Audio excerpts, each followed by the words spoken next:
النهارده الفيديو بتاع النهارده احنا هنعمله دلوقتي على الكتينه. طبعا احنا شرحنا الكتينه ازاي تغيرها ازاي تفورها الكتينه، ايه المشكله. طيب الفيديو النهارده بتاعه هو فريد من نوع شويه او حاجه نادره شويه بالنسبه للناس اللي الكتينه بتاعتها بتبقى فرغت ويسمع صوت الكتينه عنده يرجع يقول لك لا انا همشي، الصنايعي يقول له ما تخافش ما بتعملش حاجه، لما تبوظ خالص او لما تنقطع بنغيرها، لما تفرغ تاخد في الماسوره. لا، الفيديو النهارده انا بوريك دلوقتي على الطبيعه لما الكتينه بتفرغ عندك وتتاكل او تفرغ خالص. اول ما تسمع صوت الكتينه لازم تقف ضروري، لان ايه العواقب بتاعتها. هوريك دلوقتي العواقب بتاعتها، تعالى معايا. طبعا ده الكتينه شغاله زي ما انت شايف اهيت ماشي، والكتينه طبعا طول ما هي شغاله الماكينه الكتينه بتلف كده تمام. طيب الكتينه دي لما بتفرغ او الشداد بيبدا يهوي، تبدا الكتينه تعمل زي ما انا بعمل كده بالظبط، تنام على جنب الفرغه وتبدا تشتغل تمام.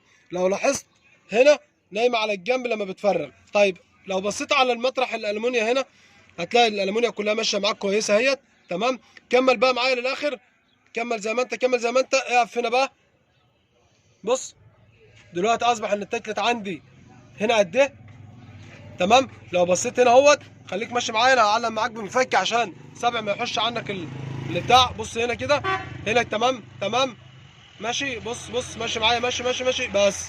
هنقف هنا كده، بص هنا التاكل بقى قد ايه.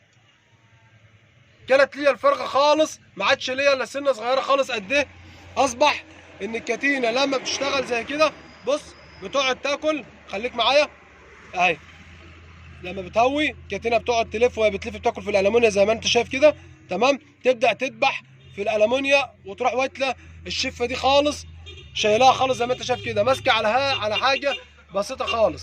وبعد كده تبدا تروح مسيباها، تروح جايبه زيت من الجناب ونبدا نلحم والكلام ده كله. فاصبح لما الكتينه عندك تفرغ، لما الكتينه تفرغ معاك، واول ما تسمع صوت الكتينه بتاعتك، اول ما تسمع صوت الكتينه ان هي مفرغه وتحس ان هي خلاص الشداد معاه عايز يشد، تبدا تروح واقف على طول وتغير الكتينه بتاعتك. يا تغير الكتينه يا تقف تشيلها وتركب كتينه جديده.